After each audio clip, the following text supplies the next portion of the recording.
Momento Empresarial. Oferecimento M Prado Consultoria Empresarial. Olá amigos, estamos de volta com o Momento Empresarial, que hoje vai discutir sobre tendências e inovação. E para falar sobre o assunto, nós convidamos o Luiz Rasquilha, que é diretor da AER Consulting, uma empresa de tendências internacional que atua no mundo inteiro. Seja bem-vindo, é um prazer recebê-lo aqui. Obrigado, prazer meu, muito obrigado pelo convite, estar aqui com você. Bom, conta pra gente então, a gente ouve muito falar sobre tendências, sobre inovações, né? Para onde está indo o mundo, a China, todo esse desenvolvimento agora digital principalmente. Como é que vocês trabalham, quer dizer, qual é o objetivo da sua organização nesse campo de tendências e inovação? Ok, vamos lá. Então, começar pelo início da história. Tudo começou há 18 anos atrás, com uma empresa que chama Science of the Time, com a matriz na Holanda, criada dentro de uma universidade holandesa, com um sociólogo que é o Carl Rott, que é o presidente mundial da empresa hoje. E o Carl começou trabalhando aquilo que é a observação do comportamento dos consumidores, dizendo, olha, se a gente conseguir mapear aquilo que os consumidores estão fazendo e querendo, a gente consegue melhor antecipar o futuro. E foi nessa base que nasceu, há 18 anos, a Science of the Time, que é hoje a maior, a mais antiga e a mais eficaz rede mundial de quantum, de pesquisa de tendências.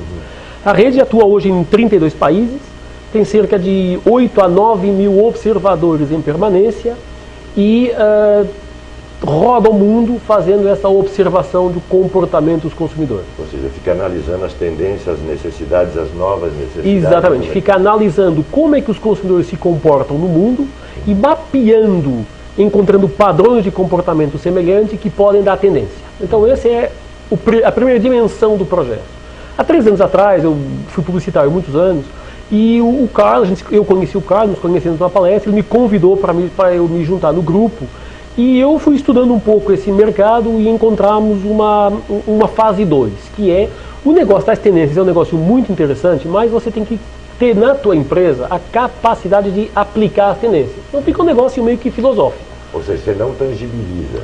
As tendências são intangibilidades. Então a gente encontrou com a AER a empresa que tangibiliza as tendências. Então o Science of the Time no mundo faz a pesquisa e a AER, que é o braço de inovação da Science of the Time, é a empresa que transforma as tendências em produto, serviço, estratégia, novas empresas, empreendedorismo, mudança comportamental. Então a gente atua como uma consultora, cujo objetivo é inovação pelas tendências, apoiando os negócios na pessoa de dizer, olha, as tendências estão acontecendo, digital, BRIC e tal. Isso é feito o quê? Uma grande pesquisa de mercado, ou seja, como é que você engaja as pessoas para poder levantar essas necessidades? Olha, o modelo assenta numa rede colaborativa. Então, como se fosse uma rede social. Rede social. A gente utiliza as parcerias com as universidades. Aqui no Brasil, a Exam, que é a nossa parceira universitária. A gente utiliza os alunos, normalmente alunos de pesquisa,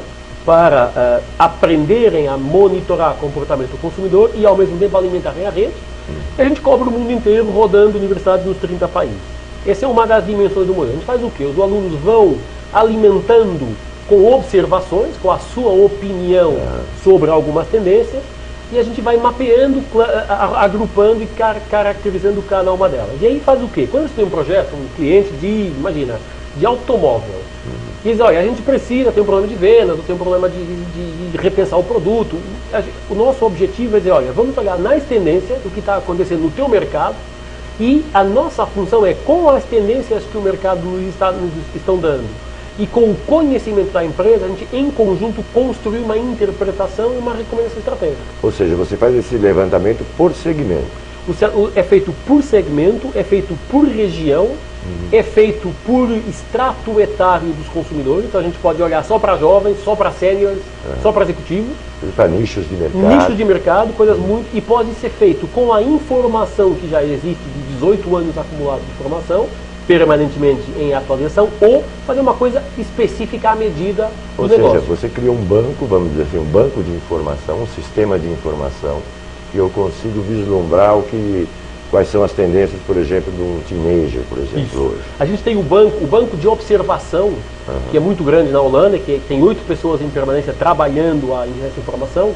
nos permite a gente pegar nessa informação e dizer, olha, se o teu negócio quer apontar para os teenagers, eu vou te dar um conjunto de insights que caracterizam o comportamento desses teenagers e que depois, em conjunto à consultoria, vai dizer, olha, agora com esses insights, como é que o teu produto, a tua comunicação, o teu marketing, a tua estratégia deve apontar e deve atuar para cumprir esse objetivo. Só para ficar mais claro para o telespectador, por exemplo, nós vemos, por exemplo, o iPhone da Apple. A Apple é uma empresa que parece, assim, você vê que ela traz novas tendências e traz necessidades ainda que você ainda não pensou que precisava. Ou seja, ela traz a solução, ela traz o resultado antes de eu ter o problema. Então, me traz uma solução antes de eu sentir o problema. Por exemplo, estava com meu filho, ele pegou o iPhone, apontou para o céu e aí começou a aparecer todos os nomes das estrelas.